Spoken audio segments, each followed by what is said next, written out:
তিশাকে সাহিত্যে দেখলো জিসান। তিশার থেকে আজ চোখ সরাতেই পারছে না জিসান, আর বলে, উফ, বুকের ভেতরে মনে হয় চিনচিন ব্যথা করছে আজ। অজান্তে হাতটা বুকের বাঁ পাশে চলে গেল। আমার চোখে আজ তিশাকে ভয়ঙ্কর সুন্দর লাগছে। এতটাই সুন্দর যে সৌন্দর্যের বর্ণনা করতে গেলে আমাকে হয়তো আজ কবি হতে হবে। তাই মনের অজান্তেই বিড়বিড় করে বলে ফেললাম, সুন্দরী, তোর ভয়ঙ্কর সৌন্দর্যে আমি ধ্বংস হয়ে যাব একদিন, দেখিস। তিশা নিচে আসতেই চায়নি। সকালের ঘটনায় ভীষণভাবে ভয় পেয়ে গেছে, কিছুতেই ভুলতে পারছে না। মনে পড়লে এখনো হাত পা কাঁপে। ভাগ্য ভালো ছিল বলে এই যাত্রায় বেঁচে গেছে। সকালে নিশির চিৎকারে জিসান সহ বাড়ির সবাই পুকুর পাড়ে দৌড়ে আসে।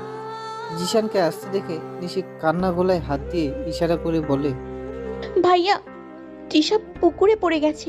এই কথা শুনে জিসান 1 সেকেন্ড অপেক্ষা করেনি, পুকুর পাড়ে ঝাঁপ দিয়েছে। পুকুর গভীর ছিল, পড়ার সাথে সাথে হাত পা চালিয়েও কিছুই করতে পারছিলাম না। নিঃশ্বাস ঠিকমতো নিতে না পারার কারণে চোখ যেন অন্ধকারে নেমে আসছিল। মনে হচ্ছিল কোনো এক অদৃশ্য শক্তি আমাকে নিচের দিকে নিয়ে যাচ্ছে। আমি হারিয়ে ফেলছি আমার সব আপন মানুষদের। চোখের সামনে ভেসে আসছে মায়ের কান্নামাখা মুখখানি, বাবার মলিন চেহারা, রায়হান ভাই, নিশি, নীলু, আর সবশেষে জিসান। আমার চোখ বুজে গেল। জ্ঞান ফেরার পর জানতে পারলাম তখন জিসানের সাথে সাথে রায়হান ভাইও পুকুরে ঝাঁপ দেয়। পুকুরটা বড় আর গভীর ছিল।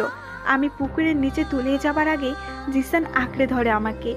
আস্তে আস্তে জিসান ও রায়হান ভাই মিলে আমাকে উপরে উঠায়, কিন্তু আমি তখনও নিস্তেজ হয়ে পড়েছিলাম।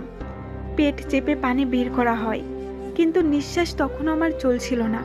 জিসান মুখ দিয়ে নিঃশ্বাস দেওয়ার কিছুক্ষণ পর আমি লম্বা একটা নিঃশ্বাস ছাড়ি, কিন্তু শরীর খুব ক্লান্ত আর ভয়ে আমি